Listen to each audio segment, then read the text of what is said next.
اسلام آباد میں قرآن پاک کے قدیم اور نادر نسخوں کی نمائش جاری ہے۔ شہریوں کی بڑی تعداد نایاب نسخوں کی زیارت کے لیے نمائش کا رخ کر رہی ہے۔ رپورٹ کر رہی ہیں ایمن سید۔ الذين قالوا ربنا الله ثم استقاموا تتنزل عليهم الملائكة ألا تخافوا تتنزل عليهم الملائكة اسلام آباد میں جاری 4 روزہ نمائش میں رکھے گئے قرآن کریم کے نایاب نسخوں میں 17ویں صدی کا فارسی زبان میں لکھا گیا قرآن پاک بھی شامل ہے، جبکہ 15ویں صدی میں لکھا گیا حجم کے اعتبار سے نہایت چھوٹا تیموری قرآن پاک بھی زائرین کی خصوصی دلچسپی کا مرکز بنا ہوا ہے۔ اس کے علاوہ براس پہ لکھا گیا نسخہ قرآن اور مغلیہ دور کا لکھا ہوا حجم کے اعتبار سے بڑا قرآن مجید بھی شامل ہے۔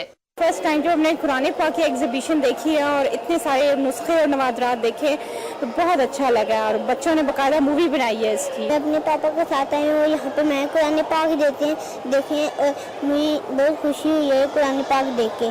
منفرد اور قابل دید اس نمائش کا ایک اور اہم پہلو یہاں قرآن پاک کے نسخوں کے علاوہ روضہ رسول صلی اللہ علیہ وآلہ وسلم کا اندرونی غلاف اور غلاف کعبہ کا کچھ حصہ بھی رکھا گیا ہے۔ شہریوں کا کہنا ہے کہ نمائش اپنی طرز کی ایک منفرد نمائش ہے۔ یہاں مبارک اشیاء کی زیارت سے پرسکون کیفیت سے لوگ آشنا ہو رہے ہیں۔